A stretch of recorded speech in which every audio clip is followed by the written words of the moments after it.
صلوات بھیجتے ہیں۔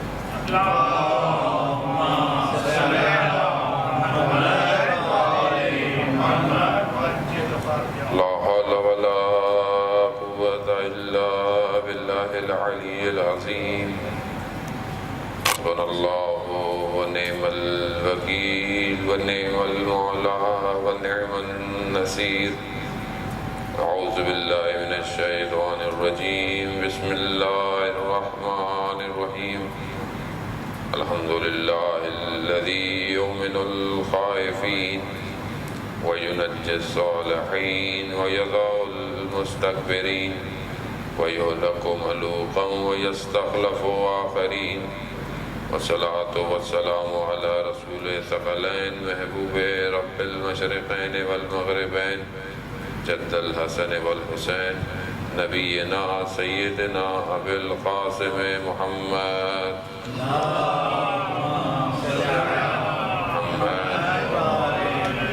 وآله الطيبين الطاهرين المعصومين لا سيما بقية الله في الأرضين روحي وأرواحنا لتراب مقدم الفداء ولعنة الله على أعدائهم أجمعين من الآن إلى قيام يوم الدين بسم الله الرحمن الرحيم رب اشرح لي صدري ويسر لي أمري واحلل عقدة من لساني يفقهوا قولي أما بعد فقد قال الله تعالى في كتاب الحكيم والقرآن المجيد يا أيها الذين آمنوا اتقوا الله وكونوا مع الصادقين صلوات بيت محمد اللهم صل على محمد وآل محمد۔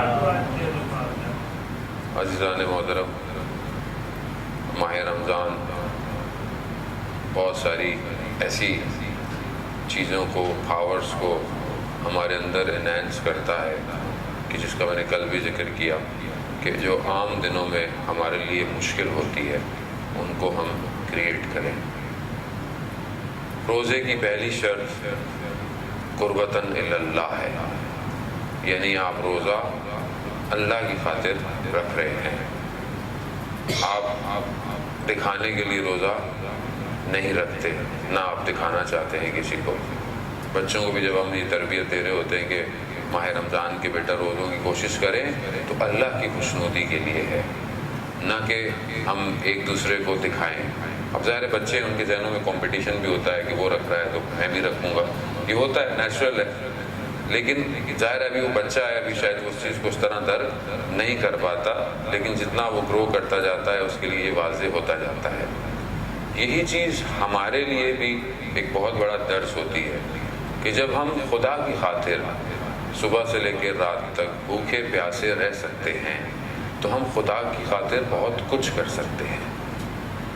یہ ایک ایسا پنہان میسج ہے ہمارے اپنے لیے کہ جس میں ہمیں یہ لگتا ہے کہ شاید ہمارے لیے باقی کام کرنا زندگی میں بڑے سخت ہیں، جبکہ سخت نہیں ہے، سخت ہم نے بنائے ہوئے ہیں۔ جب ہم کوئی نہیں دیکھ رہا ہوتا، نہ کوئی دنیا کا کیمرہ دیکھ رہا ہے، نہ کوئی آپ کو دیکھ رہا ہے، آپ شدید پیاس میں ہیں، شدید آپ کو بھوک لگ رہی ہے، کسی کو نہیں پتا، مگر آپ نہیں کھاتے۔ آپ کو اگر کوئی بول بھی دے کہ کوئی نہیں دیکھ رہا آپ کھا لو، مگر آپ اس کے باوجود نہیں کھاتے کہ خدا تو دیکھ رہا ہے، کیونکہ روزہ میں نے خدا کے لیے رکھا ہے، لوگوں کے لیے تو نہیں رکھا کہ لوگوں کو دکھانے کے لیے۔ ہمارے یہاں ہے پاکستان میں تو جو روزے، خیر ہمیں کسی بھی الزام تو نہیں لگانا چاہیے ویسے، لیکن بہرحال ٹرینڈ جو آپ کو پتہ ہوتا ہے کہ جو بہت سارے لوگ روزے نہیں رکھتے ہیں، افطار سب سے زیادہ وہی لوگ کرتے ہیں، اور افطار پارٹیاں بھی انہی کی طرف سے زیادہ ہوتی ہیں، اور بڑے بڑے ریسٹورنٹ میں لائن جو لگی ہوئی ہوتی ہے وہ اکثر ایسی پبلک ہو رہی ہوتی ہے کہ بہرحال وہ کارپوریٹ سے تعلق ہے، کمپنیز کو ہم دیکھتے رہتے تھے، دوست احباب، روز افطار پر پوری کمپنی پہنچی ہوئی ہوتی ہے، کیونکہ بہرحال اس ٹائم پر بالکل بڑا آرام سے کھجور بھی ٹائم پہ کھانا ہے، کھولنا ہے، تو اب بھی شاید کوئی پڑھ لے گا ویسے کہ محسوس نہ ہو۔ ہر کسی کا اپنے شاید بیماری بھی ہو سکتی ہے، کسی کو مشکل بھی ہو سکتی ہے، ہمیں حسن ظن رکھنا چاہیے، ہر وقت سوء ظن نہیں رکھیں ہم معاشرے کے لیے، حسن ظن رکھیں کہ شاید مجبوری ہوگی کوئی نہ کوئی، لیکن ہم دکھاتے بھرپور طریقے سے ہیں افطار کے ٹائم پر گئے، اس کے بعد پھر جب بیٹھے ہوئے ہوتے ہیں تو بات بھی اڑی کرتے ہیں آج کا روزہ تو بڑا تیز روزہ تھا۔ خیر یہاں تو پھر ویسے اتنا محسوس ہوتا نہیں ہوتا، آج کل جو کراچی کے حالات ہیں شدید روزہ واقعاً جہاد ہے، روزہ جو بعض اوقات ان جگہوں پر جو خاص طور پہ آدمی باہر کام کر رہا ہوتا ہے اس کے لیے تو یقیناً ایک جہاد ہی ہے. اور یہی جہاد جو اسے کوشش سے بھی کہا گیا ہے. جہاد کے معنی ذہن میں آتے ہیں تو لوگ پتہ مسلمان پتہ نہیں مار دھاڑ پر اتر آئیں گے، جبکہ جہاد کوشش اور اسٹرگل کے بھی ہیں کہ جو انسان یہ جو کوشش کرتا ہے. اور جہاد اکبر یعنی اپنے نفس پر قابو پانا. نفس پر قابو پانا، کن چیزوں پر قابو پانا؟ روزہ اس کی تلقین دے رہا ہے. بیسیکلی روزہ یہی چاہ رہا ہے کہ دیکھو جب تم قربتاً اللہ، یہ کام صرف اور صرف خالص خدا کے لیے، یعنی اس میں ملاوٹ نہیں ہونی چاہیے. روزہ میں اللہ کے لیے رکھوں مگر میں کام زندگی میں دن میں ایسے کر رہا ہوں جو اللہ کے لیے نہ ہوں، تو اس روزے کو ڈسٹرب کریں گے. صبح سے شام بھوکا ہوں مگر باقی میں کام درمیان میں اپنے نفس کے لیے، اپنی خواہشات کے لیے اور شاید یوں کہوں کہ دکھانے کے لیے، ریاکاری کے لیے کر رہا ہوں گا. یا پھر میں للہ سمجھ نہیں پا رہا کہ اللہ کو چاہیے کیا میرے سے. روزہ اس پریکٹس کے لیے. روزہ سے نہیں آپ صبح سحری کریں، آپ سو جائیں، اٹھیں، پھر آپ آفس چلے جائیں، پھر آپ آئیں، پھر آپ بولیں چل بس میں دن گزر گیا اور پھر میں دوپہر کو، جیسے مڈل ایسٹ میں دوپہر کو بھی آف ہوتا ہے تو مطلب پھر سو گیا، پھر اٹھا میں اور پھر افطاری کے ٹائم پر آ گیا. مطلب یہ صرف ٹھیک ہے، یہ تو روٹین ظاہر ہے ہمارا، بٹ یہ صرف اس پریکٹس کے لیے رمضان تھوڑی آیا ہے. ہمیں اندر سے ریووک کرنے آیا ہے، پاک کرنے آیا ہے. ہمیں پورے سال کی جو ہماری موومنٹ ہے اس کو صحیح کرنے کے لیے آیا ہے کہ ہم اپنے چہروں کو گھمائیں. ہم جا کہاں رہے ہیں؟ ہم زندگی میں سوچ کیا رہے ہیں؟ بول کیا رہے ہیں؟ ہم کہاں بڑھ رہے ہیں؟ دنیا کہاں جا رہی ہے اور ہم کہاں جا رہے ہیں؟ یہ انڈیویجول کے لیے بھی بہت بڑا الارم ہے. اس ٹائم دنیا کہاں جا رہی ہے؟ دنیا کے ہونے والے واقعات آج آپ کے صبح شام آپ کے سامنے ہیں. صبح اٹھتے بدلا ایک ملک کی سچویشن کچھ اور ہوئی ہے. ایسے حالات میں اہل بیت کے مکتب کا ماننے والا، درس کربلا کا سننے والا اگر بالکل آنکھیں بند کر کے زندگی گزار رہا ہے تو یہ پر اس کے اوپر ہم دعا کر سکتے ہیں اور کچھ نہیں کر سکتے. یعنی دنیا کس طرف موو کر رہی ہے، دنیا کہاں جا رہی ہے اور میں کہاں جا رہا ہوں. یہ روزہ پاور بینک ہے بیسیکلی. وہ جو پورا سال میں ہماری بیٹری ڈیفیوز ہو چکی ہیں، یہ پاور بینک ہے ایک مہینے کا کہ ہماری چارج کرنے آیا کہ چارج ہو تقوی، پرہیزگاری، خدا کے قریب، قرآن کی تلاوت، دعاؤں کا، تاکہ تم کہاں تھے ہم تمہیں کہاں لانا چاہ رہے ہیں. اور اگر میں یہاں رہتے ہوئے وہیں چلا جاؤں تو سب سے زیادہ امپورٹنٹ چیز اخلاص ہے، خلوص ہے. صرف اللہ کی خاطر، نہ دکھانے کی خاطر، نہ دنیا کی خاطر، نہ کسی اور کی خاطر. انسان اگر اللہ کی خاطر کرتا ہے وہ مشکلات بھی آتی ہیں.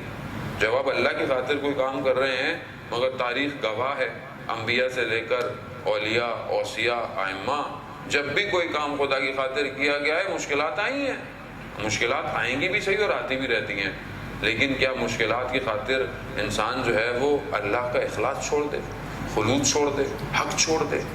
نہیں عزیزان محترم. جس مکتب کے ماننے والے ہیں، حضرت عمار جو خدا متعال نے اس مقام پر اصحاب رسول کو پہنچایا کہ واقعاً حق کے لیے تاریخ کے اندر ایک نشانی ہے. وہ جو حدیث ہم مولا کائنات کے لیے کہتے ہیں وہ حضرت عمار کے لیے بھی ہے کہ علی مال حق و حق مال علی. وہ حضرت عمار کے لیے بھی ہے کہ عمار جو ہے وہ حق کے ساتھ ہے اور حق عمار کے ساتھ ہے. لیکن کیوں ہے وہ حدیث؟ کیونکہ حضرت عمار نے رسول خدا سے پوچھا، بابصیرت شخص تھے، کہ آپ کے جانے کے بعد میں فتنہ دیکھ رہا ہوں تو میں کہاں جاؤں گا، یعنی میں کس طرف رجوع کروں گا. تو ایسے میں حضرت علی ابن ابی طالب چلتے ہوئے آ رہے تھے تو رسول خدا نے کہا کہ پوری دنیا کے لوگ ایک وادی میں ہوں اور علی ایک وادی میں تنہا ہو. عمار کو کہا کہ حق علی کی طرف ہے. اس لیے وہ حدیث عمار کے لیے کہ جہاں عمار جائے گا، عمار کہاں جائے گا؟ عمار وہیں جائے گا جہاں علی جائے گا. اور اسی لیے کہ یہ حدیث کا صرف ایک حصہ حضرت عمار کے لیے ہے کہ حضرت عمار جہاں، لیکن مولا کائنات کے لیے حدیث کی ایکسٹینشن بھی ہے. یہ نہیں کہا کہ حق جہاں جائے گا علی وہاں جائے گا، نہیں، جہاں علی جائے گا وہاں حق جائے گا. اب جو اس مکتب کا ماننے والا ہو کہ جہاں مولا کائنات تنہا رہ جائیں حق کے بدلے. اور بہت شاعر نے بھی کیا خوبصورت مصرع کہا کہ حق کے بدلے سولی چڑھا دیا، لوگوں نے میرا مرتبہ کتنا بڑھا دیا. حق کے بدلے میں تو یہی ہوگا. حق ہی تو تھا کہ جس نے مولا کائنات کو اکیلا کر دیا.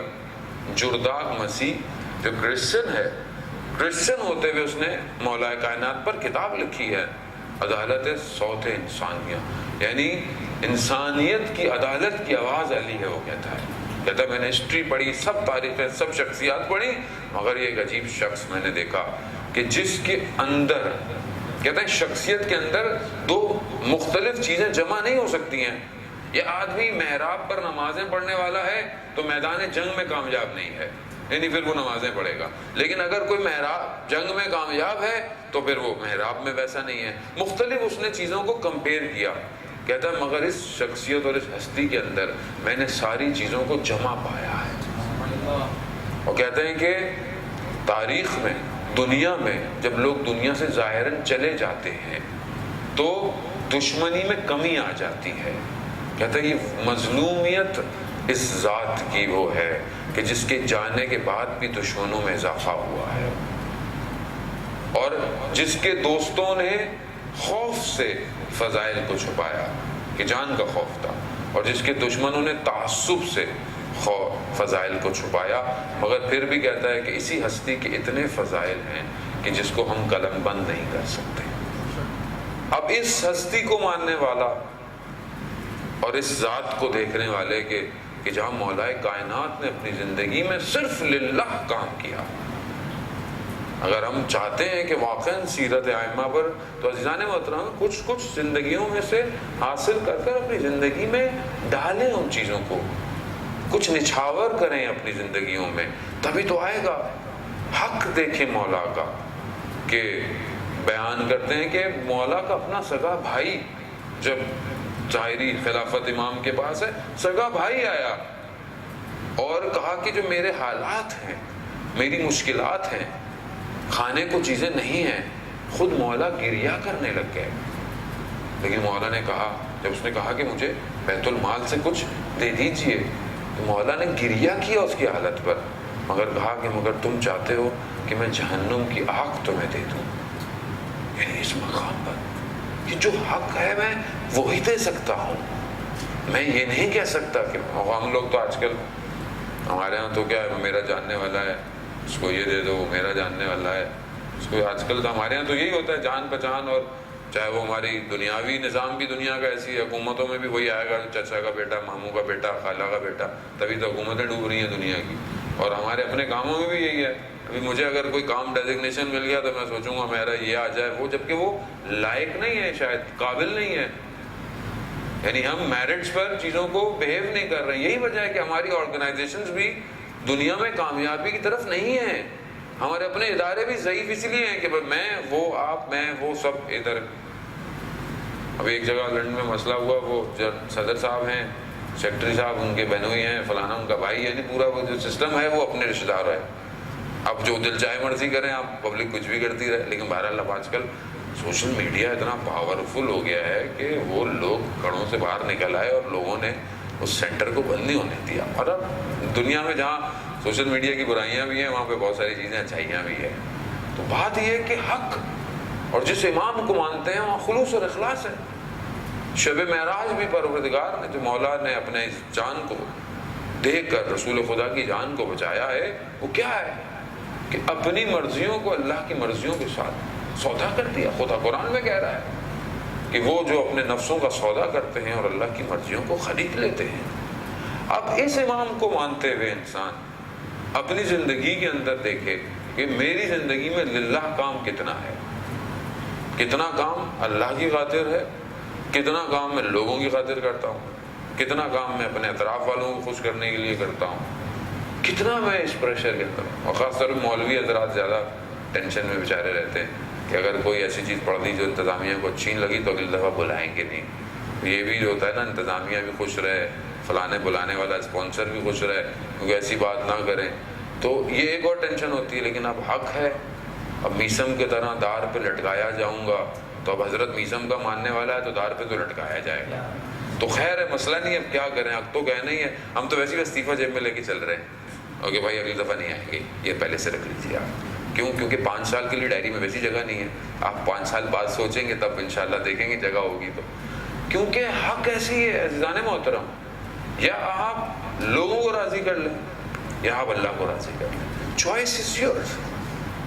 آپ لوگوں کو راضی کرتے رہیں، آپ کو شاید دنیا مل جائے، شہرت مل جائے، دولت مل جائے، لیکن یہ ایک لمحہ ہے کہ یہ سب ختم ہو جائے گا، اور پھر جو وہاں شروع ہوگا وہ ہم فیہا خالدون ہے۔ قرآن کہہ رہا ہے وہ ہمیشہ وہاں رہو گے۔ اب وہاں کہاں رہو گے یہ ہماری اپنی چوائس ہے۔ یہ جو ہم کہتے ہیں کہ مرنے کے بعد کچھ ہوگا، نہیں ہے، یہ فوراً جا رہا ہے، یہ پیرالل ہے، عالم برزخ بالکل جو یہاں کیا وہاں شفٹ ہو گیا، یہاں کیا وہاں شفٹ ہو رہا ہے، یعنی آپ ڈیبٹ کر رہے ہیں پیسے، ادھر کریڈٹ آ رہا ہے، اور یہ وہ کریڈٹ کارڈ ہے جو وہیں کام آئے گا۔ یہ ویزا ماسٹر کارڈ نہیں ہے، یہ اعمال کا کارڈ ہے، کہ جو عمل بھیج رہے ہیں اس کی مشین ہی سویپ کی وہی ہے، یہاں مشین ہی نہیں ہے اس کی۔ اس لیے بعض اوقات آپ نیکی کرتے ہیں تو کہتے ہیں یار ہم نے تو بڑی نیکی کی، کچھ ملا نہیں، نہ مسئلہ نہیں ہے، ریوارڈ آپ دنیا سے طلب نہ کریں، اللہ سے کریں۔ اور وہ اشفاق احمد کہتے تھے کہ نیکی کر دریا میں ڈال، نیکی کر، بولتے ہیں انسان نیکی کر تو دریا میں ڈال دو، کچھ ریوارڈ نہیں ہے، تو وہ بڑی اچھی بات کی انہوں نے، کہتے ہیں نیکی کرتے رہیں، دریا میں ڈالتے رہیں، ایک دن یہی نیکیاں کشتی بن کر آپ کو نجات دے دیں گی، یہی نیکیاں ایک دن ریوارڈ کر دیتی ہیں آپ کو۔ لیکن اگر کام اللہ کی خاطر ہے، اگر دنیا کی خاطر ہے، احسان دنیا کی خاطر ہے، جتانے کی خاطر ہے، کوئی بھی عبادی پہلو ہو چاہے وہ اجتماعی پہلو، اگر دنیا کی خاطر ہے تو دنیا نے کیا دیا آج تک؟ کتنے ہمارے اجتماعی مسائل ہیں جو ہم دنیا کی خاطر کر رہے ہیں، خاص طور پہ ہماری شادیاں، ہم کہیں بھائی سادگی سے کر لیں شادی، نہیں مولانا صاحب ایک ہی تو بیٹا ہے، اب اس میں بھی اگر دھوم دھڑکا نہیں ہوا، یہ نہیں ہوا تو لوگ کیا بات کریں گے؟ وہ لوگ کیا بات کریں گے؟ لوگ سوچیں گے کہ یہاں ہال میں نہیں کی، یہ نہیں کیا، یہ کپڑے نہیں پہنے، ایسے موویاں نہیں بنی، تو لوگوں نے کیا کرنا ہے؟ جانے محترم لوگ تو 2 گھنٹے کے لیے آتے ہیں، اور آپ قرضے لے کر سارے کام کر کر اور گناہ الگ کر رہے ہیں، کیونکہ دنیا کے چلے پیسے تو آپ چلے اتار دیں گے، لیکن وہ جو خدا کے گناہ چڑھ گیا اس کو کون اتارے گا؟ اس کو کوئی حساب نہیں کر رہا کہ باحجاب ہیں، بے حجاب ہیں، کتنی حرمت ہو رہی ہے، ایک ایسی چیز جسے خدا کہہ رہا ہے کہ شروع کرو میں برکت دوں گا، فضل دوں گا، اور اس کی ابتدا گناہوں سے ہو رہی ہے، اس کی ابتدا بے حجابی سے ہو رہی ہے، کیوں دنیا دیکھے گی؟ دنیا تو عزیزان محترم تالی بجا کے چلی جائے گی، پھر آپ کی جو تالی بجتی رہے گی ساری زندگی اس کا کون ہے؟ آج تک جو مسائل گھروں کے ہوئے ہیں کس نے آگے دنیا والوں نے سولو کیے؟ دنیا تو الٹا اور آگ بڑھتی ہے، کوئی نہیں آتا عزیزان محترم۔ تو جب آپ کی تنہائی خلوت مشکل میں جب کوئی نہیں آ رہا تو آپ کیوں خوشیوں میں لوگوں کا خیال کر رہے ہیں؟ آپ اللہ کو راضی کریں، ناراض ہوتی ہے دنیا ہوتی رہے، آپ کو کوئی فرق پڑے گا؟ نہیں پڑے گا، پریکٹیکل کریں۔ اب ہم نے کیا، دنیا کر رہی ہے پریکٹیکل، ناراض کر رہے ہیں تو دنیا کیوں ناراض ہوگی؟ دنیا تو کسی حال پہ خوش نہیں ہے۔ ملا نصیر الدین کا واقعہ کہ ایک ہی خچر خود اس پہ سوار، بیٹا جوان ساتھ چل رہا ہے، لوگوں نے بولا عجیب باپ ہے، جوان بیٹا ساتھ چل رہا ہے، مولا بھائی بیٹے کو بٹھا دیا، خود نیچے اتر آئے۔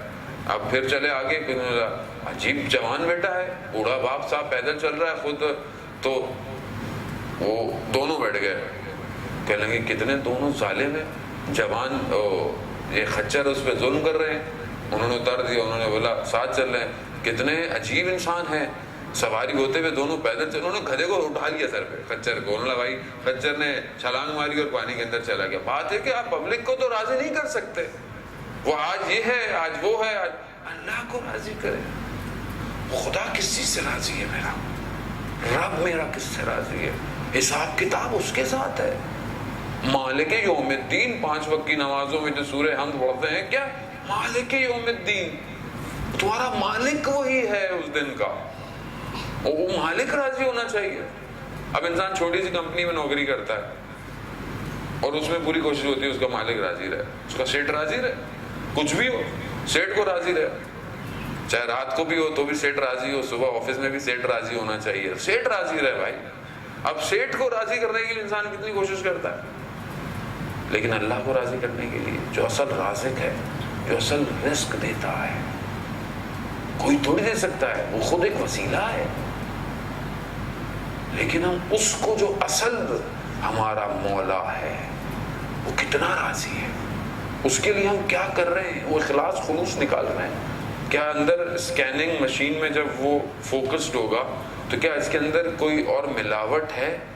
اصل رمضان روزہ اس ملاوٹ کو باہر نکالنے کے لیے کہ صاف کرو، اس کو باہر نکالو کس طریقے سے اور صاف رہو، ایسے ہو جاؤ جیسے کچھ اندر نہیں تھا، صرف خدا بس۔ یہی پریکٹسنگ ہے پورا سال میں۔ دیکھیں کوئی اور مہینہ، کوئی اور ٹائم، کوئی ایسا لیب، کوئی ایسی عبادتیں نہیں آتی ہیں کہ جہاں ہم اتنی پریکٹس کر سکیں۔ ایک دن آئے گا، 2 دن آئے گا، ایک شب معراج کی آئی، کوئی 27 رجب کی رات آئی، کوئی فلانا دن آئی، تو آپ کہتے ہیں بھئی ایک آدھ دن ہو، لیکن یہاں کنٹینیو ہے۔ 2 دن مس ہو گئے، 3 دن مس ہو گئے، 5 دن 4 دن مس ہو گئے، کنٹینیو چل رہا ہے۔ 30 دن 29-30 دن ہے، کبھی تو میں پریکٹسنگ پر آؤں۔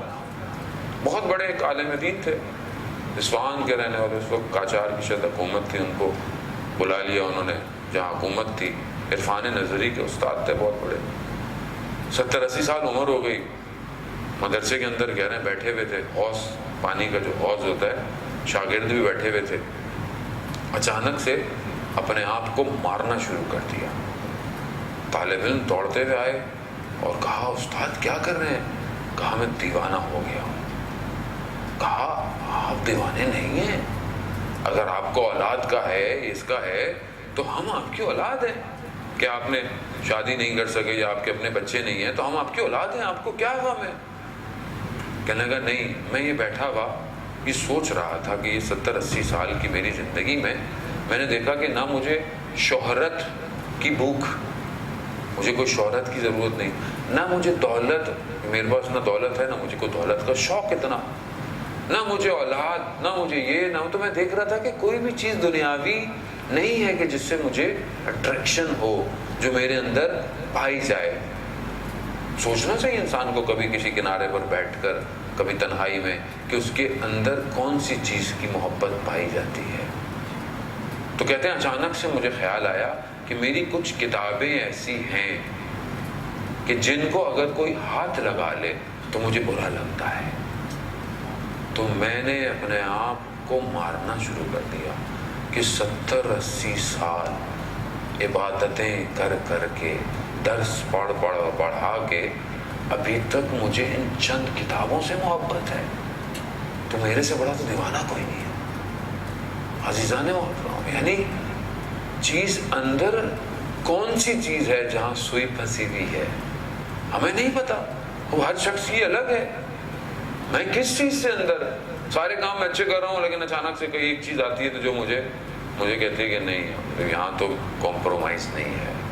تو وہ کمپرومائز دنیاوی ہے یا دینی ہے یا اخروی ہے، آخرت کی طرف ہے؟ یہی اخلاص ہے۔ اس کو میں ہٹاؤں، باہر پھینکوں؟ اب میرا تو موبائل کھو جائے تو مجھے پتہ چل جاتا ہے کہ میں دنیا میں کتنی محبت کرتا ہوں۔ اب خود انسان کو اندازہ ہو جاتا ہے، انسان کی کوئی بھی چیز دنیاوی آگے پیچھے ہو جائے، گھر کے اندر اگر آپ کو کچھ نہ مل رہا ہو، آپ گھر اوپر نیچے اٹھا دیتے ہیں، یہاں تو رکھ کے گیا تھا، ہمیشہ سمجھایا ہے میں نے، پتہ نہیں میری چیزوں کو ہاتھ کون لگاتا ہے۔ یعنی ساری شخصیت باہر آ گئی تھوڑی دیر کے اندر۔ ایک چیز نہیں مل رہی، چل رکھی ہوتی ہوگی کہیں نہ کہیں، وہ مل جائے گی، کہاں جائے گی؟ کوئی چیز جاتی بھی کہاں ہے؟ لیکن کیونکہ اس چیز سے اٹریکشن ہے، اس گاڑی سے محبت ہے، اس پہ اسکریچ لگ جائے تو رات کو نیند نہیں آئے گی مجھے، لیکن وہ جو اللہ نے پاک قلب دیا تھا، اس پہ جو میں نے اسکریچز لگا دیے دنیا کے، کیا وہ بے چینی مجھے سونے دیتی ہے یا میں متوجہ ہی نہیں ہوں اس کی طرف؟ وہ جو روح سالم میرے بدن میں ڈالی گئی تھی، اس کو جو میں نے چھلنی کر دیا تیروں سے، گناہوں کے، کیا اس کی طرف متوجہ ہوں؟ نہیں۔ میں اپنی بات کر رہا ہوں، خدا نخواستہ آپ کو نہیں کہہ رہا۔ عزیزان محترم، جب سفید دیوار ہو تو دھبا چاہے جتنا چھوٹا ہی کیوں نہ ہو نظر آتا ہے۔ قلب ایسے ہی ہے، اگر ایک جگہ ہو تو کیفیت میں تبدیلی آتی ہے، لیکن اگر میں متوجہ نہ ہوں تو میں گزر جاتا ہوں، اور پھر وہ دھبے بڑھنا شروع ہو جاتے ہیں۔ وہ دھبے کالے اتنے بڑھتے ہیں کہ میرا پورا قلب سیاہ ہو جاتا ہے، اور یہ ایسا سیاہ ہو جاتا ہے کہ خدا نہ خواستہ کہ جن کفار کے لیے پروردگار قرآن میں کہتا ہے کہ ہم نے ان کے قلبوں پہ تالے، مہر لگا دیے۔ خدا نہ کرے کہ میں اس طرح دنیا میں چلا جاؤں کہ پھر پلٹنے کے لیے، یعنی کہتے ہیں وہ بہت سارے لوگ بڑھاپے میں توبہ کر لیں گے. ابھی تو مولانا انجوائے کرنے دیجئے، تھوڑی تو زندگی ہے. کس کو کیا پتا کل بھی آئے گی کہ نہیں آئے گی؟ بڑھاپے کا کس کو پتا؟ 40 سال کے بعد آپ دیکھیں اکثر مسجدوں میں ہمارے ہاں بوڑھے بزرگ ہاتھوں میں تسبیحاں، دعائیں، کتابیں پڑھے ہوتے ہیں. خدا ان کو صحت دے، زندگی دے، سلامتی دے. بہرحال لیکن اصل جوان کا پلٹنا ہے. جوان اگر اپنی جوانی میں خدا کی بارگاہ میں عبادت کرے وہ زیادہ خدا کو پسند ہے. لیکن اگر میں جوانی میں یہی کرتا ہوں، نہیں ابھی تو جوانی ہے، ابھی تو کر لیں جو کرنا ہے، بعد میں دیکھا جائے گا، بات کس کو پتا؟ یہاں سے اتر کے اگلی سانس آئے گی نہیں آئے گی کسی کو نہیں پتا. موت کا وقت تو کسی کو پتا بھی نہیں ہے کیا ہے. تو میں کیوں انتظار کر رہا ہوں؟ عزیزان محترم، ماہ رمضان یہ موقع دے رہا ہے. آپ یقین کریں یہ موقع پھر نہیں آئے گا. یہ جو چوتھے امام سجاد علیہ السلام، اللہ صلی علی محمد وعلی محمد، یہ جو دعائیں ہیں آپ تھوڑا ٹائم نکالیں اور اس کا ترجمہ پڑھیں. یہ جو دعا ہے امام جب ودا کی دعا کر رہے ہیں، رمضان سے جب جدا ہو رہے، آپ دعا کے جملے دیکھیں. امام ایسے دعا کر رہے ہیں جیسے امام چاہتے ہی نہیں کہ یہ مہینہ ختم. امام نہیں چاہتے. کیوں؟ کیونکہ وہ اس مہینے کے اس معنوی مقامات کو جانتے ہیں. ہم نہیں جانتے. ہم تو 25-26 گزرے، ہم کہتے ہیں چاند کب نکلے گا، کب عید آئے گی، او ہو ایک روزہ حکومت نے زبردستی کرا دیا. ہمارے تو یہ کیفیت ہے نا کہ مطلب ختم ہو، تھک گئے ہیں. ہماری تو یہ کیفیت ہے. جبکہ ایک عالم بزرگوار کہتے ہیں کہ میں نے پورے سال کی ہر رات کو جاگا. کیوں؟ تاکہ میں شب قدر کو درک کر سکوں، تاکہ شب قدر اور عام رات کے فرق کو محسوس کر سکوں. پورے سال کی راتوں کو میں جاگ کر عبادت کر کے دیکھا. اور ہم اس کشش کے ساتھ نہیں ہیں عزیزان محترم. میں نے پہلے بھی عرض کیا تھا کہ میں بہت فلسفہ سمجھانے نہیں آیا آپ لوگوں کو، یا یہ خشک گفتگو میرے سے ہوتی بھی نہیں ہے ویسے بھی، کیونکہ مجھے خشکا بالکل پسند نہیں ہے.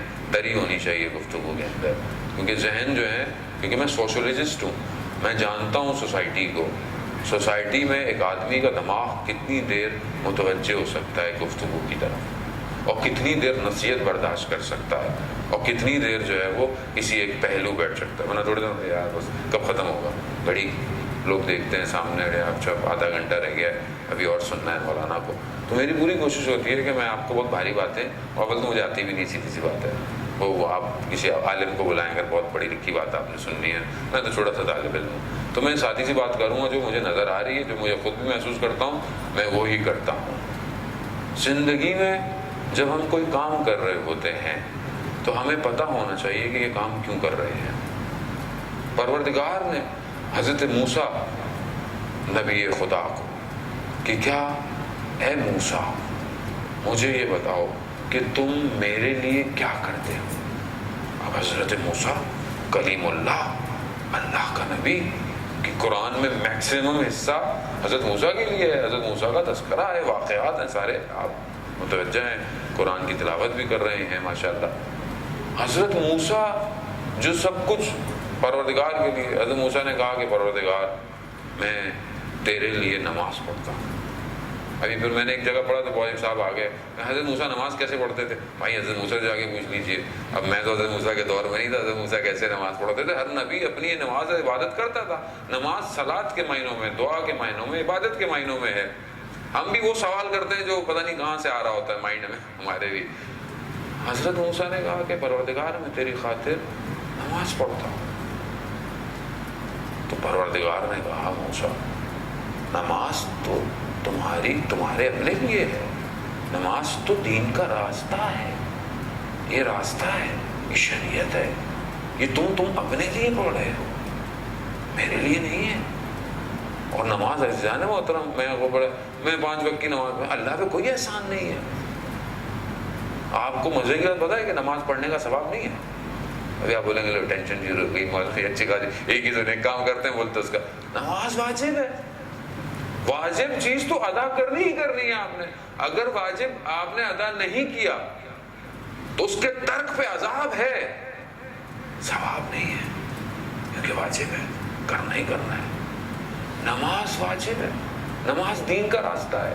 نماز تو ہمیں پتہ چل رہا ہے ہمیں نماز پڑھتا ہے مسلمان، جیسے ہمارے فلانی عبادت کرتا ہے فلانے مذہب کا ماننے والا. نماز ایسی ہے، نماز مومن کی معراج ہے. کیوں معراج ہے؟ کیونکہ نماز ایک ایسی چیز ہے کہ جب انسان نماز پڑھاتا ہے تو اللہ اکبر، یعنی اللہ سب سے بڑا ہے، باقی بہت ساری چیزوں کو حرام کر دیتا ہے تھوڑی دیر کے لیے، ہنسنا بولنا کھانا پینا تب چھوڑ کے ترک کر کے اللہ کے آگے. لیکن یہاں میں اللہ اکبر کرتا ہوں، یہاں ساری دنیا پورے دن کا ڈیٹا اندر ٹرانسفر شروع ہو جاتا ہے. نماز کے بعد یہاں جانا ہے وہاں جانا ہے، اس کو میسج کرنا ہے اس کو رپلائی کرنا ہے. ابھی آج کل یہ مصیبت سامنے بھی رہتی ہے نا نماز میں، ٹڑنگ ٹڑنگ ٹڑنگ آنا. اب مجھے اس اللہ سے زیادہ اس کی پریشانی ہو جاتی ہے، پتہ نہیں اس کو کیا کام تھا، جبکہ دنیا کا کوئی کاروبار نہیں رکتا. جانے محترم اگر آپ اس کو تھوڑی دیر سائلنٹ کر کے سائڈ پہ بھی کر دیں کچھ نہیں ہونے والا. نماز ایسی چیز ہے کہ اگر انسان ٹائم پر ادا کرے تو خدا اس کے لیے وقت کو وسعت کر دیتا ہے.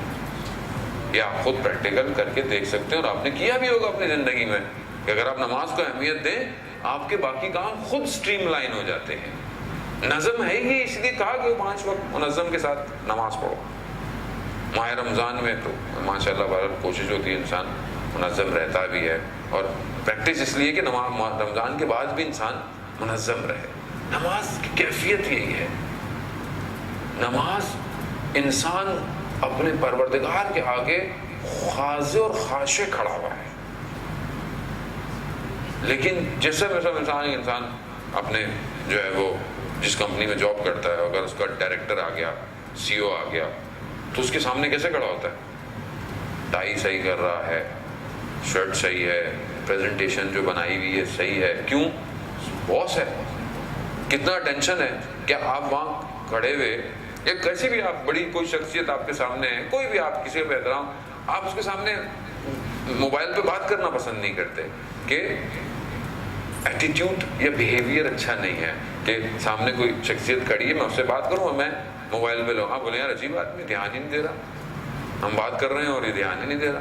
کوئی ایمرجنسی الگ بات ہے، لیکن تو آپ اپنے باس کے آگے ایسا نہیں کرتے ہیں کہ آپ باس سامنے کھڑا ہوا ہے تو آپ اس کے سامنے کہتے ہیں میں 1 منٹ ذرا وہ میرے دوست کا میسج آیا ہے میں یہ فارورڈ کر لوں. میں نہیں کرتے. کیوں نہیں کرتے؟ کیونکہ تھوڑی دیر کے لیے آپ کو اٹینشن رہنا ہے.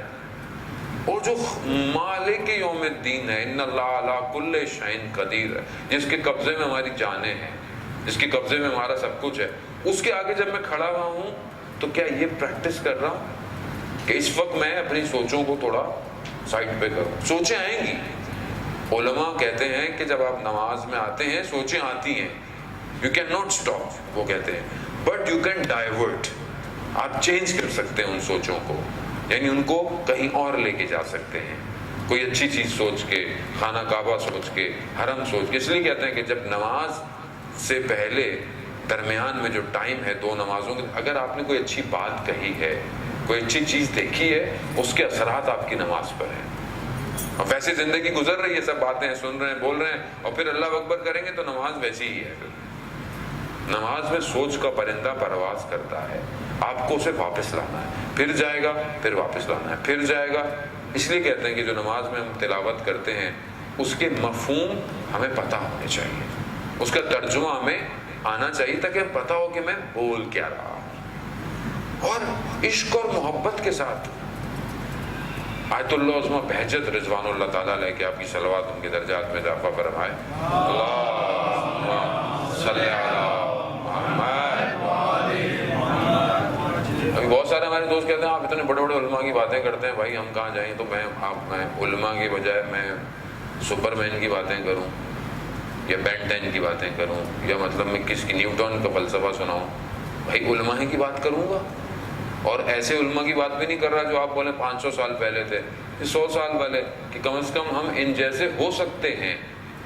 ہمارے خود استاد آغا تحریری حفظ اللہ نے فرمایا، آیت اللہ بہجت جب کا انتقال ہوا آج تقریباً 8-9 سال پہلے، تو کہنے لگی دروازہ بند نہیں ہوا ہے اس مقام پہ پہنچنے کا، دروازہ کھلا ہوا ہے، تم محنت کرو، وہ کہتے ہیں.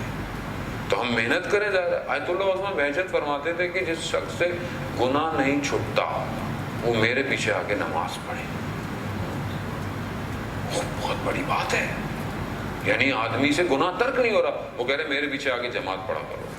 کیوں؟ کیونکہ خود آیت اللہ بہجت کی نماز اس پرواز پر تھی کہ اگر آپ یوٹیوب پہ سرچ کریں تو آپ کو ان کی نماز کے کلپ مل جائیں گے. دعائے قنوت کے اندر سجدوں میں ان کا گریہ ہے. خود میں نے ان کے پیچھے جتنی توفیق ہو سکی، کہ بہت تو نہیں ہو سکی مگر جتنی توفیق ہو سکتی تھی، آپ یقین کریں جب وہ سجدے میں چیخ کر جو ذکر کہتے تھے دل کھنچ جاتا تھا کہ میری نماز کہاں اور یہ نماز ہے کہاں. اب جب بالکل بھی اب انسان بولے کہ یہ نہیں دیکھنا نہیں کرنا تو پھر تو بہت ریلیکس ہوں. میں 100 دیکھوں گا تو 10-20 پہ جاؤں گا نا. تو ہماری تو رفتاریں یہی ہیں کہ 100 سناؤ تو یہ 10 پہ ہلے گی قوم، لیکن اگر 10 سناؤ تو پھر تو مائنس پہ ویسی جا رہی ہے. تو ہم کم از کم ان کو اپنے لیے رول ماڈل بنائیں، ان شخصیتوں کو. ایک شخص یونیورسٹی میں پڑھتا تھا، جوان تھا، غلط کاموں میں انوالو تھا، نشے کرتا تھا، لیکن بس یونیورسٹی کی جمگران مسجد جا رہی تھی جو امام زمانہ کے نام سے مشہور ہے. اچھا وہ بڑے مسکانسیپٹ جو ہے نا، بہت سارے لوگ زیارت پہ آتے ہیں کہتے ہیں یہاں امام زمانہ نماز پڑھاتے ہیں کیا؟ نہیں بھائی، امام زمانہ کہاں نماز پڑھاتے ہیں، مسجد امام کے نام سے مشہور ہے. کہ مطلب مسجد تو اللہ کا گھر ہے اور اللہ کے گھر سے بہترین جگہ کوئی بھی نہیں ہے. اگر وہ مسجد اللہ کی حجت یعنی آخری امام سے مشہور ہو تو اور کیا بہترین اس سے بات ہے کہ آپ اللہ کی خاطر جاتے ہیں اور وقت کے امام کو یاد کرتے ہیں. تو وہ یونیورسٹی میں اپنی بس میں بیٹھ کے آ گیا، تو وہاں سے پورا یونیورسٹی کا گروہ اٹھ کے آغا بہجت کی خدمت میں گیا. اب یہ سر جھکائے، اب یہ دیکھ رہا ہے کہ آغا بہجت اس کی طرف دیکھ ہی نہیں رہے. آپ کسی بڑی شخصیت کے پاس جائیں اور آپ کی طرف توجہ نہ کرے تو آپ بولیں گے بھائی کیا وجہ ہے؟ تو اس کے اپنے اندر ضمیر نے کہا کہ تمہاری طرف دیکھیں بھی کیوں، تمہارے اپنے اعمال کون سے اچھے ہیں. یہ خیال آنا تھا، یہ اندر سے ٹوٹ گیا. اس نے واپس جا کر اپنے سارے غلط کام چھوڑ دیے، سب برے کام چھوڑ دیے. اگلے ہفتے پھر یہ اپنی یونیورسٹی کے ساتھ تیار ہو گیا، پھر گیا، پھر آغا بہجت کی خدمت میں پہنچا. ابھی سر جھکائے پشیمان کھڑا ہوا ہے تو برابر والے نے اشارہ کیا کہ آغا تم سے کچھ کہہ رہے ہیں. تو اس نے جب سنا تو آغا کہنے لگے کہ تم نے پورے ہفتے وقت کے امام کے دل کو خوش کیا. ایک جوان جب گناہ کو ترک کرتے وقت کا امام خوش ہوتا ہے. بس جانے دو. تو حضرت موسیٰ نے کہا پروردگار میں تیری خاطر نماز پڑھتا ہوں. اور اللہ نے کہا نماز تو موسیٰ تمہاری اپنے لیے ہے. کہا پروردگار میں آپ کی خاطر روزے رکھتا ہوں. کہا موسیٰ روزے تو جہنم کی آتش کا سپیر ہے، شیلڈ ہے، ذرہ ہے، یعنی ڈیفینڈ کرنے والی چیز ہے. روزہ جو ہم رکھ رہے ہیں یہ جہنم میں آتش سے نجات دیتا ہے. ابھی یہاں ہمیں سمجھ میں نہیں آتی ساری باتیں کہ ہم نے جہنم کی آگ دیکھی نہیں کبھی، اللہ نہ کرے دیکھیں کبھی. روزہ رکھ لیں سے بہتر ہے دیکھنے کا موقع ہی نہ ملے. تو کیوں؟ کیونکہ جو روزہ رکھ رہے ہیں وہ جہنم کی آتش کو روک رہا ہے ہمارے اوپر. ایک روزہ اتنا پاورفل ہے کہ اس عالم کے اندر اس آتش کو روک دے گا. اس کو سوچنے کی کوشش کریں. پروردگار نے کہا موسیٰ روزہ تو جہنم کی آتش سے نجات ہے. کہا پروردگار میں تیری خاطر صدقے دیتا ہوں. کہا صدقہ جو دیتا ہے قیامت میں اس کے سروں کے اوپر وہ صدقہ سائے کی طرح ہوگا. جو انسان دنیا میں صدقے دیتا ہے خدا کی خاطر کسی غریب کو، کسی فقیر کو، صدقات واجب بھی ہیں، مستحب بھی ہیں. اور جو بہت سارے لوگ پریشان ہوتے ہیں کہ ہماری روزی روٹی اور یہ رزق میں تنگی ہے اور یہ ہے، تو رسول خدا کی خدمت میں ایک شخص آیا. کہا یا رسول اللہ میرا رزق بڑا تنگ ہو گیا ہے. تو رسول خدا نے فرمایا کہ صدقہ دو. شخص نے سوچا پہلے پیسے نہیں ہیں، پھر رسول خدا کہہ رہے ہیں صدقہ دو. ہاں صدقہ دے کر رزق کو کھولو. خدا کا نظام ہے، چاہے کچھ پیسے ہی کیوں نہ ہو ڈیلی آدمی دے، نکالے. عزیزان محترم جب یہ ہاتھ کھلا رہے گا تو ادھر سے بھی سب کھلا رہے گا. یہاں بند ہو جاتا ہے ادھر بھی بند ہو جاتا ہے. صدقہ دیں. اور رزق کے لیے بہرحال بریکٹ کے اندر، کیونکہ لوگ بہت سارے آج کل پریشان رہتے ہیں، رزق جو ہے اس کی وجوہات ہیں. اگر تنگ ہو رہا ہے کچھ گناہ ایسے ہیں جو رزق کو تنگ کر دیتے ہیں. پہنے طلوعین بہرحال کہ انسان سوتا رہے رزق میں تنگی کا باعث ہے. اور اگر آپ رزق کھلانا چاہتے ہیں تو روایات کی روشنی میں انسان فجر کی نماز کے بعد 100 دفعہ استغفر اللہ ربی واتوب الیہ کی تسبیح پڑھے. اور اگر بہترین جو علماء بیان کرتے ہیں کہ جو سحر کا وقت ہے یعنی فجر سے پہلے اس وقت اگر استغفار کی تسبیح پڑھے تو وہ رزق کو کھول دیتے ہیں. تو آج کل تو ہمیں یہ موقع عام دنوں میں تو شاید نہیں ملے سحر پر ہم بیدار ہوں، لیکن ابھی کھانے کے لیے تو بیدار ہیں ہی آج کل. تو ایک ہاتھ میں تسبیح پڑھ لیا کریں استغفر اللہ استغفر اللہ استغفر اللہ. دیکھیں دین آپ کی دنیا کے لیے بھی پریشان ہے اور آپ کی آخرت کے لیے بھی. یہ دین ایسا نہیں ہے کہ دنیا تمہاری جیسی بھی گزرے نہیں، حال بھی اچھا ہو، ظاہر بھی اچھا ہو اور آخرت اس سے زیادہ اچھی ہونی چاہیے. تو حضرت موسیٰ نے کہا پروردگار میں تیرا ذکر کرتا ہوں. تو پروردگار نے کہا ذکر نور، ذکر تو نور ہے. اور قیامت میں جہاں پر اندھیرا ہوگا، قیامت والے دن سورج تو نہیں ہوگا یہ والا جو ہمیں نظر آتا ہے، یہ تو نہیں ہوگا سورج، روشنی تو ہوگی نہیں، تو وہاں اندھیرا ہوگا. اس اندھیرے میں وہ جو ذکر ہے اللہ کا وہ نور بن جائے گا. روایات عزیزان محترم، یہ اہل بیت کا در نہ ہو تو بے در ہیں ہم لوگ. رسول خدا گھر میں حاضر ہوئے تو دیکھا حضرت سیدہ بہت پریشان نظر آ رہی ہے. کہا بیٹی یہ نگرانی کیسی ہے؟ کہا بابا مجھے قیامت کا منظر جو ہے وہ پریشان کر رہا ہے. کہا کیسی؟ کہا اس دن لوگ عریاں ہوں گے. یعنی کیا وہ ان کو اپنی پریشانی تھی؟ کہا ہماری پریشانی تھی. تو وہاں سے حضرت جبرائیل نازل ہوئے اور کہا رسول خدا کو فاطمہ کو کہہ دیجئے کہ قیامت والے دن ہم ان کے شیعوں کو نور کے ایک گرد میں ان کو سفر کروائیں گے. جانے ہو تو یہ یہاں باتیں ہمیں فیری ٹیل جو خدا نہ خواستہ وہ لگتی ہیں، یہ حقیقت ہے. یہ جو ہم اہل بیت کو مانتے ہیں یہ اس جگہ، اس دنیا کے اندر بھی ہم جب پھنستے ہیں ہمیں پتہ چل جاتا ہے اہل بیت کہاں ہے، لیکن اس جگہ جہاں کوئی بھی کچھ نہیں کر پائے گا وہاں اہل بیت کا ماننے والا تیزی سے ان منازل کو طے کرے گا. نور کے ہولے کے اندر بی بی کے ماننے والوں کو راستے طے کرائے جائیں گے. اسی لیے تو کہا جاتا ہے کہ اس در سے جڑ کے رہیں، توسل کرتے رہیں، گھروں میں ان کے ناموں کو زندہ رکھیں، اپنی اولاد کو ان کے ناموں پر رکھیں، اپنی چیزوں کو ان کے ناموں پر رکھیں. یہی وہ در ہے جو ہمیں بچائے گا. شیخ عباس قمی کا واقعہ ہے. قزوین کے دو طالب علم تھے مشہد مقدس میں، کافی سال پہلے کی بات ہے کہ جب اتنی روشنیاں لائٹیں نہیں ہوتی تھیں، سڑک کناروں پر وہ قندیل تیل کے ساتھ جلائے جاتے تھے جو رات کے ایک پہر تک خاموش ہو جاتے تھے اور پھر اندھیرا ہوتا تھا. تو وہ دو طالب علم کہتے ہیں کہ ہم نے یہ طے کیا ہوا تھا کہ ہم فجر کی نماز مولا امام رضا علیہ السلام کے حرم میں پڑھیں گے. تو روز جاتے تھے. کہتے جو 10 منٹ کا راستہ تھا وہ آدھے گھنٹے میں طے ہوتا تھا کیونکہ کچھ نظر نہیں آتا تھا، اتنا اندھیرا ہوتا تھا. کہتا ایک دن ہم جا رہے تھے تو ہم نے دیکھا کوئی دور سے شخص آ رہا ہے، کبھی وہ روشن ہوتا ہے کبھی وہ بجھ جاتا ہے، یعنی روشنی آتی ہے. اس اندھیرے میں جہاں برابر والا نظر نہیں آ رہا تھا وہاں ایک شخص نظر آ رہا ہے. کہہ رہے جیسے قریب سے گزرا تو وہ شخص کوئی اور نہیں تھا، وہ شیخ عباس قمی تھے جو صاحب مفاتی ہیں. کہتے ہیں کہ جب وہ سبحان اللہ کہتے تھے تو ان کے دہان مبارک سے نور نکلتا تھا. یعنی اس دنیا میں وہ آخرت کا نور الگ، اس دنیا میں خدا اس مقام پر پہنچا دیتا ہے کہ وجود سے نور خارج ہوتا ہے. تبھی تو آپ دیکھیں ہر کے گھر کے اندر آج مفاتل الجنا موجود ہے، کچھ نہیں تو آپ کے موبائل میں اپلیکیشن موجود ہے.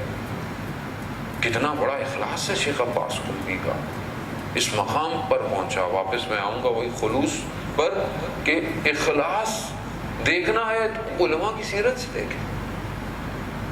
شیخ عباس قمی کے والد کہتے ہیں کہ مجلس ممبر سن کے واپس آئے اور کہا بیٹے کو کہ وہ شخص جو ممبر پر مجلس پڑھ رہا تھا کیا زبردست اس نے بیان کیا. کاش بیٹا آپ بھی اس طرح کرتے. تو وہ جس کتاب سے پڑھ رہا تھا وہ شیخ عباس قمی کی کتاب تھی، لیکن شیخ عباس نے یہ نہیں کہا اپنے والد کو. ہم ہوتے تو ہم کہتے والد محترم کیسی باتیں کر رہے ہیں، ہماری تو کتاب سے وہ مجلس پڑھ رہا ہے. انہوں نے نہیں کہا، انہوں نے کہا بابا میرے حق میں دعا کیجیے، اخلاص صرف اللہ. اللہ کہاں ہے؟ عزیزان محترم، جب حضرت موسیٰ نے کہا نا کہ نماز، روزہ، صدقہ، ذکر تیرے لیے کرتا ہوں، تو خدا نے سب کا ریزن پیش کر دیا کہ یہ سب اس کام کے لیے ہے، میرے لیے کیا ہے. بس میں اسی آخری پر اختتام کرتا ہوا تو حضرت موسیٰ نے خود پوچھ لیا، اے پروردگار تو خود ہی بتا دے تیرے لیے میں کیا کروں. کہا موسیٰ کبھی تم نے میری خاطر کسی سے محبت کی ہے؟ میرے خاطر. اور میری خاطر تم نے دشمنی کی ہے کسی سے؟ بس. یعنی اگر کسی سے محبت کرو تو میری خاطر کرو، اور اگر کسی سے دشمنی کرو میری خاطر کرو. وہ خدا کا دشمن ہے، خدا کے دین کا دشمن ہے، خدا کا بندہ ہے، مومن ہے. مومن کی عزت خانہ کعبہ کی عزت سے زیادہ ہے. ہم اپنے مومنوں کی کتنی دھجیاں اڑا دیتے ہیں ناموس ہے. خدا کی خاطر محبت کریں، مخلوق سے پیار کریں، حسن ظن رکھیں، لوگوں کے بارے میں غلط نہ سوچیں. انسان ماہ رمضان یہی تو دکھا رہا ہے کہ دیکھو چپ گزر جاؤ، خاموش رہو، اللہ کی خاطر، خدا کی خاطر. آپ خدا کی خاطر یقین کریں، میرا اپنا پریکٹیکل تجربہ ہے. آپ خدا کی خاطر، خدا کے دین کی خاطر سب کریں، خدا خود آپ کے لیے ساری چیزوں کو بہتر کر دے. اپنی اولاد سے بھی محبت کریں خدا کی خاطر. ہماری مائیں بہنیں جو کچن میں کام کر رہی ہیں، ماہ رمضان ہے ویسے بھی زحمت کرتی ہیں، لیکن صرف یہ سوچیں کہ خدا کی خاطر کر رہی ہیں. آپ یقین کریں ان کا کھڑا ہونا عبادت ہو جائے، سب کچھ عبادت ہو جائے گا. اور اسی خدا کی خاطر تو میرا مولا کربلا میں آیا. کوئی اپنی ظاہری دولت یا حکومت یا نام نہیں چاہیے تھا امام کو، صرف خدا چاہیے. رزن بقضائی. پروردگار نے بھی تو سورہ فجر کی آیتوں کا نزول میں صدائیں کربلا میں بلند ہو گئی. یا ایھا النفس المطمئنہ، اے اطمینان پانے والے نفس، ارجعی الی ربک راضیۃ مرضیہ، میں تجھ سے راضی، تو مجھ سے راضی. عجیب مقام ہے امام حسین علیہ السلام. بس جانے کشتی نجات ہے حسین. سارے اہل بیت نجات کی کشتی ہے، مگر امام حسین کی کشتی ایک تو تیز ہے اور ایک وسیع بہت ہے. انبیاء، ائمہ، کسی بھی جگہ کے لیے روایتیں اتنی متواتر نہیں ہیں کہ جس کے مقام پر، مرقد پر، حرم پر اتنے لوگ آتے ہوں. یہ ظاہری لوگ نہیں، ارواح، انبیاء کی روحیں آتی ہیں، ائمہ کی روحیں آتی ہیں. اور یہی تو کمال ہے کہ ہر مقام پہ، ہر ایام پہ زیارت امام حسین ہے. کسی اور امام کی زیارت اتنی زیادہ نہیں ہے. آپ معراج کا دن پڑھیں تو زیارت امام حسین، شب قدر میں ہے تو زیارت امام حسین. کیا راز ہے نہیں پتا. خدا کو امام حسین سے کتنی محبت ہے نہیں پتا. یہی تو وجہ ہے کہ جس نے کربلا میں امام حسین کی زیارت کی، اس نے عرش پہ پروردگار کی زیارت کی. یہ مقام کیسے مل گیا عزیزان محترم؟ اس مقام پر پہنچا دیا کہ میرے گناہوں کو پاک کرنے کے لیے، میرے جیسے گناہ گار کو، میں دنیا میں جتنے بھی غلطیاں ہوں، لیکن اگر مجھے مولا نے بلا لیا تو میرے آنکھوں میں آنسو آ جاتا ہے. اور یہی درس اور یہی مجلس، یہی ماتم، یہی عزاداری میرے لیے بخشش کا باعث بن جاتی ہے. یہی اگر نہ ہو میرے پاس تو میرے پاس تو کچھ بھی نہیں ہے. وہ ایک شخص جو کاروانوں کو لوٹا کرتا تھا، کاروان گزرتے تھے راستے میں ان کو لوٹا کرتا تھا. بیٹھا ہوا انتظار میں دیکھا کاروان آ رہا ہے, آنکھ لگ گئی, سو گیا. سو کر خواب میں کیا دیکھتا ہے کہ روز قیامت ہے, جہنم کی طرف دھکیل کے لے کے جا رہے ہیں, دھکیل کے. اچانک سے پیچھے صدا آئی, اس کو چھوڑ دو, اسے جنت میں جانے دو. اس کو جنت میں؟ اس نے کون سا ایسا کام کیا ہے؟ کہا اس کے سر کے اوپر ظاہر امام حسین کی خاک پڑ گئی ہے, یہ جہنم میں نہیں جائے گا. یعنی جس کے ظاہر کے قدموں کی خاک کسی شخص کو جہنم سے روک دے, تو جن کے اپنے بدن کربلا کی خاک میں غلطیدہ ہوئے ہوں, وہ کس مقام پر ہوں گے؟ آپ وہ مقام دیکھیں, ان شہداء کا درجہ دیکھیں کہ وہ کس مقام پر آئے. بس میں ایک بچے کا ذکر کر رہے, آپ سے التماس دعا.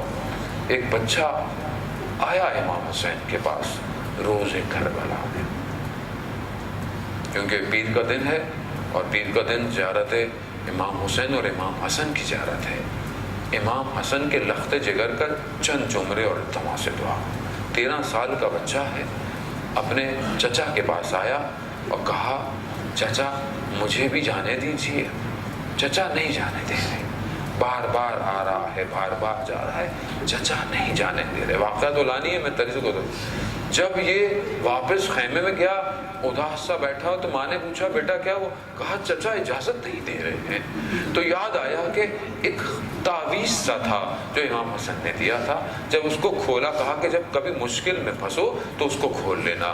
دیکھا تو امام حسن کا خط تھا اپنے بیٹے کے نام. کہا بیٹا جب تم دیکھو کہ تمہارے چچا ایک ایسی جگہ پھنس جائیں جہاں دشمن گھیر لیں, تو وہاں پر یہ خط جا کر دے دینا اور اپنے چچا کی نصرت کرنا. اب جب یہ خط سننا تھا, جیسے قاسم کے دل پر, چہرے پر ایک رونق آ گئی, ایک خوشی آ گئی, ایک ایسا مسرور ہو گیا. سلام ہو ان بچوں پر بھی جو شہادت کے لیے اس طرح تڑپتے تھے. وہ مشہور جملے تو آپ نے شب عاشورہ سنے ہوں گے نا, کہ جب پوچھا گیا ہاں قاسم یہ بتاؤ موت تمہارے لیے کیا ہے, تو حضرت قاسم کے جملے, کہا چچا موت میرے لیے شہد سے بھی زیادہ میٹھی ہے. اللہ اکبر, کس مقام پر یہ ہستیاں تھی. گئے اپنے چچا کے پاس, جب پہنا آیا تو مقاتل میں بیان ہوتا ہے کہ دونوں چچا بھتیجے گلے لگ کر اتنا روئے, اتنا گریہ کیا کہ غش کھا کر گر گئے. آزادارن محترم, پھر حضرت قاسم نے اجازت لی. ایک عجیب بنی ہاشم کا یہ چاند ہے کہ جو سوار ہو رہا ہے, بدن اتنا نازک ہے کہ ذرا بھی نہیں آ رہی ہے, بغیر ذرا کہ یہ جوان لڑنے جا رہا ہے. بنی ہاشم کا خون تھا, کہتے ہیں چلتے چلتے جوتوں کا بند کھلا.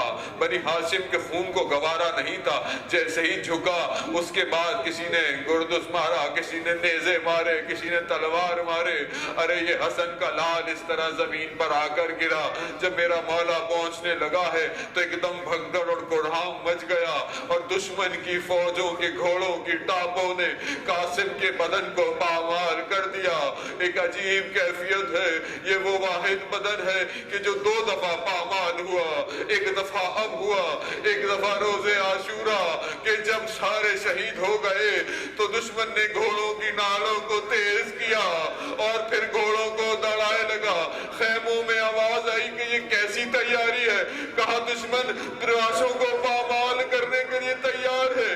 وہاں باز لکھتے ہیں کہ میری بیوی نے کہا کہ آہستہ سنو, کہیں قاسم کی ماں نہ سن لے.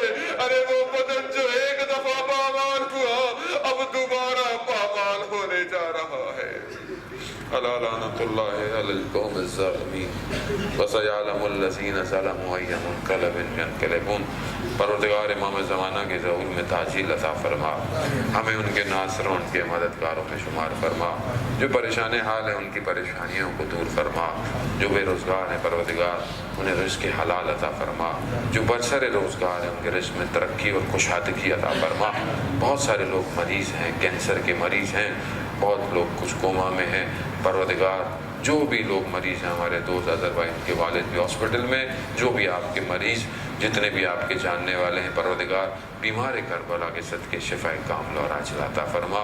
پروردگار مسلمان جہاں جہاں بھی ہیں ان کی جان مال عزت آبرو کی حفاظت فرما۔